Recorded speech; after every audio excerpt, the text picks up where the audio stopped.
The fog in Grayhaven doesn't wait for night. It's there when you wake up.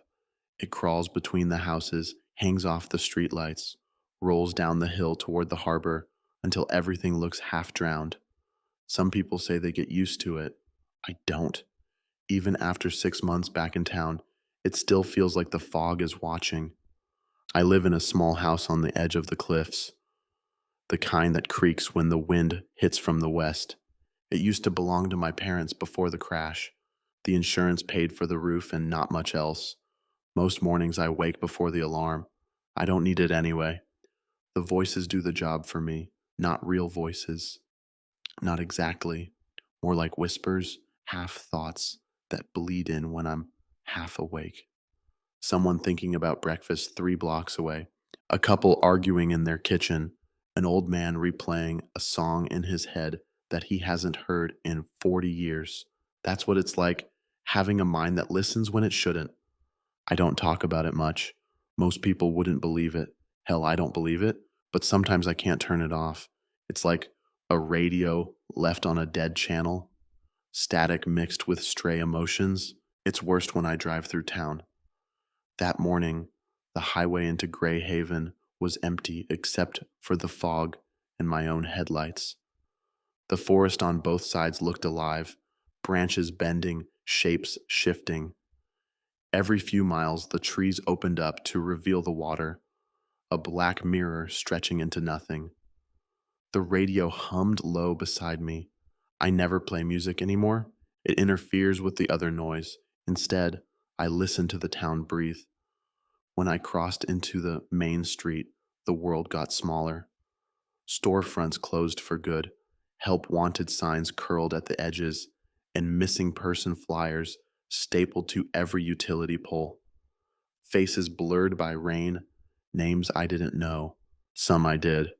Grayhaven's population used to be 40,000. Now it's closer to 30.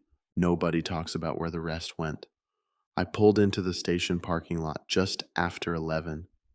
KVRX sat at the top of Overlook Hill, a squat concrete building with an old broadcast tower that leaned slightly north like it wanted to fall into the forest. The red warning light blinked slow and steady against the mist. The place looked dead from the outside, but the second I stepped in, the familiar hum hit me. Electronics, wiring, the low throb of machines that should have retired decades ago, and the faint thoughts of two people who were already here. "Morning," I said. It's 11 at night. Jamie said, without looking up. "Same thing," I told her. Jamie Tran was behind the glass in the control booth, surrounded by papers and coffee cups. She'd been working the day shift at the Grayhaven Historical Society before I convinced her to help at the station. Her idea of relaxing is cross-referencing disappearances with century-old property records. Cal Becker was crouched near the equipment rack, sleeves rolled up, coaxing life out of a stubborn transmitter. He was built like someone who'd spent too many years fixing engines and carrying other people's weight. His sense of humor hadn't changed since high school. "Still kicking, huh?" He said, tapping the metal casing. "Like me. Ugly, loud, and one good jolt away from retirement." "Sounds about right," I said. "Coffee's burnt, by the way. Cal added. But that's how you like it, right? Sad and bitter." He's talking about you, Eli. Jamie called through the window. "You two rehearsing this routine?" I asked. Every night. She said. "It's strange. These two are probably the only people left I trust. Cal used to date my ex-girlfriend's sister, Renee. Actually, no, that's not right. Renee was Cal's sister. She was my girlfriend. And she disappeared 5 years ago, the same year my parents' plane went down. We don't talk about it much, but it's always there between us, like fog that never lifts," Phone lines are clean. Jamie said after a moment. Got a few messages queued for tonight. One of them sounded odd. "Odd how?" I asked. Just listen later. She said. You'll hear it. Cal stood, wiping his hands on a rag. "Don't know how you do this every night, man." He said. Alone in here, middle of nowhere, talking to strangers about monsters. People like to talk about what scares them, I told him. It's cheaper than therapy. He gave me that grin, the one that never reaches his eyes anymore, and grabbed his jacket. If you hear from anyone saying they saw Renee, He said, you call me first. I will, I said. Drive safe. He left, his headlights fading down the hill. Jamie shut the door to the control booth and flipped a switch. You ready? She asked. As I'll ever be, I said.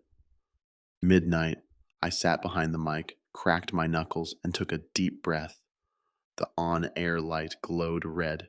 Good evening, Grayhaven, I began. This is FearCast. I'm your host, Eli Mercer, and if you're still awake out there, congratulations. You're in good company. Outside, the fog pressed against the glass, swallowing the tower's light.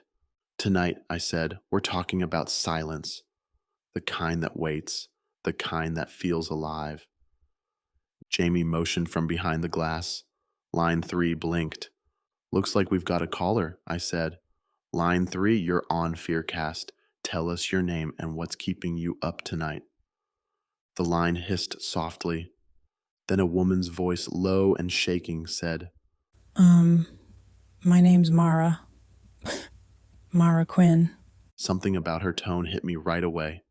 Not scared exactly, hollow, like someone describing a dream that might still be happening. Hi, Mara, I said. You're safe here. Take a breath. Tell me your story. She hesitated. I could hear her trying not to cry. It's about my husband. She said, finally. He's missing, but I still see him. She hesitated on the line. I could hear her breathing through the static. It's about my husband. She said, finally. He's missing, but I still see him. What do you mean you still see him? I asked. In the house. She said. At night, in the doorway and in the hall. I'll wake up, and he's standing there like he never left. Maybe it's stress, I said quietly. Sometimes our brains... No. She interrupted. It's not stress. I can smell him, his cologne, the same shirt he wore the day he disappeared. He talks to me, Eli. He says he's cold. I felt my pulse rise. Mara, when did he go missing? 3 weeks ago. She whispered. They found his car by the quarry. Door open, no blood, just mud. They said he probably ran off, but he wouldn't do that. And you've seen him since? Every night. She said. Sometimes I hear the front door open. I hear his boots on the floorboards. And then nothing. I looked at the sound levels on the mixer. Her voice barely registered. Have you told anyone else? I asked. My sister. She said. She came over once. But when he walked by the window, she didn't see him. She just looked at me like I was crazy. The static wavered. I thought I heard something behind her voice, like another breath, too close to the mic. Mara, I said, are you alone right now? She went quiet, then almost in a whisper, I thought I was. The line popped once, then a man's voice, faint, distant, came through her channel. Eli's listening. I froze. Mira, who was that? I don't know. She said. Her voice cracked. Oh, God. He's in the hallway again. Mara, get out of the house. Go outside. Stay on the phone with me. The line hissed. I heard footsteps. Slow, heavy.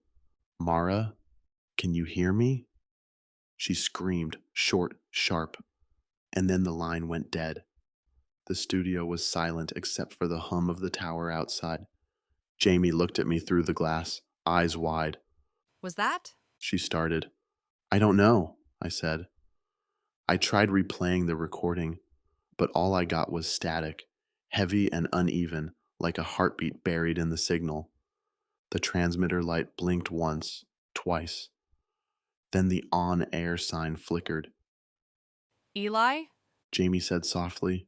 Did you cut power? No, I said. It's automatic. The speakers hissed. Something whispered low, too low for words. And then, clear as day, it said, Stay on the air. Jamie backed away from the booth window. I felt cold crawl down my spine. Jamie, I said, tell me you heard that. She nodded, pale. Yeah, I heard it.